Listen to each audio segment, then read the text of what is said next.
학교 급식 노동자 폐암 건강검진 관련해서 교육감님들께 질의하겠습니다. 의원실로 중간 점검 결과를 제출한 교육청 중에요. 울산에서 폐암 의심 진단을 받은 6분의 노동자 중에 벌써 2분이 추가 정밀검진에서 폐암 판정을 받았다고 합니다. 상황이 정말 심각합니다. 중간 검진 결과도 없는 교육청이 훨씬 더 많은데요. 의원실에서 확인해 보니까 교육청마다 진행 상황이 다른 정도가 아니라 건강검진 계획 수리부터 추진 안내, 이후 대응까지 교육청들마다 너무나 제각각이었습니다. 화면을 보실까요?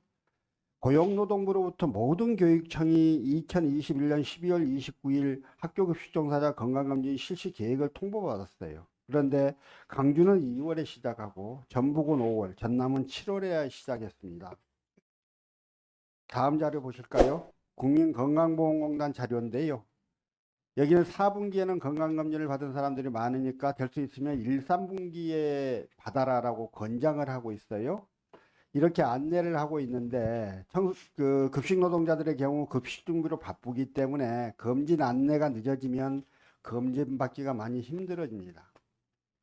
지금 정부가 조리흉으로 인한 폐암을 산재로 인정하고 처음으로 학교급식 종사자의 폐암 실태를 확인하는데 현장에서 제일 신속하게 움직여줘야 할 교육청은 예산이 없다, 아직 행정 처리가 안 됐다며 정말 무성의하고 무책임한 태도로 일관하고 있습니다. 중간검진 결과를 보셔서 아시겠지만 이 건강검진이 교육청에서는 업무 중 하나일 뿐이겠지만 노동자들에게는 목숨이 달린 일입니다. 빨리 검사받고 안심할 수도 있겠고요. 반대로 하루라도 빨리 정밀검사를 받아 적절한 치료나 조치를 할 수도 있는 사안입니다. 학교급식을 책임지고 있는 노동자분들을 고용한 사람이 바로 교육감들입니다. 교육청에서 책임있게 일을 진행해 주셔야 할 것 같아요. 그렇게 하시겠습니까? 중간 결과를 제출한 교육청을 살펴보니까요. 광주교육청은 21%가 이상 소견을 받았고 10명이 폐암 의심, 매우 의심 판정을 받았어요. 전남교육청도 24%가 이상 소견 판정을 받았고 14명이 폐암 의심, 매우 의심 판정을 받았습니다. 폐암 의심을 받은 분들에게 추가 검진 안내를 광주는 10월에서야 하셨어요. 그런데 전남하고 전북은 안내도 안 했어요. 전남, 전북 교육감님, 추가 검진 계획이 어떻게 됩니까? 뭐 계획을 좀 갖고 계십니까? 연말에 건강검진 끝날 때까지 기다렸다가 안내하실 건 아니지요. 예. 광주도 시작은 일찍 했지만 아직 검진 못 받으신 분들이 675명, 절반 이상이나 됩니다. 교육감님께서 우선 아직 검진 못 받으신 분들 빨리 받을 수 있도록 독려해 주시고요. 추가 검진 안내와 후속 조치도 미리 계획을 좀 서둘러 주시기 바랍니다. 그렇게 하겠습니다. 한 가지만 더 말씀을 드리면요.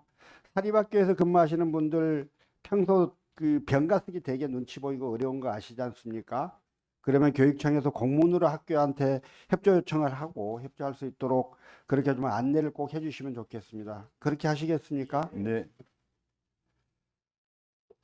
사실 학교급식 노동자들의 강도 높은 노동환경 그리고 각종 산업재해 노출 때문에 참 일하기가 힘든 곳인데요. 그러다 보니까 퇴사도 많고 결혼도 많이 생깁니다. 교육감들 그분들 퇴사율이 얼마나 되는지 혹시 알고 계십니까? 광주는 대략 5% 정도 되는 걸로 나왔습니다. 전남은 아세요? 아이, 대답 안 하셔도 돼요. 모르세요. 왜냐하면 관리 시스템이 없거든요. 지금 아무도 그걸 구축을 안 하고 계시거든요. 입사자와 퇴사자가 관리가 돼야 결혼 문제도 어떻게 풀지, 적정 인원 배치를 어떻게 할지 이런 계획들이 나올 텐데요. 이게 전혀 체계적으로 관리가 안 되고 있으니까 무슨 대책이 나올 수도 없게 돼 있습니다. 좀 자세히 말씀을 드려보면요. 학교가 퇴사 현황을 시스템으로 올리고 있기는 한데 양식이 있어도 제대로 지켜지지도 않고요. 말 그대로 학교는 보고만 하고 끝입니다. 교육청은 시스템에 올라온 정보가 정확치도 않거니와 개별 건의 서류로 관리되다 보니까 통계화하기도 어려운 그런 상황입니다. 교육감님들이 관리할 필요를 못 느끼시는 건지 아니면 관리하기 어려워 손을 놓고 계시는 건지 알 수가 없습니다. 다음 자료 한번 보실까요? 의원실에서 교육청과 협의해서 받은 게 그의 신규 채용 인원하고 신규 채용 중 퇴사자 정도인데요. 신규 채용 인원 중 1년 이내에 퇴사한 인원이 제주는 2020년에 68명 중에 20명, 29.4%였고요.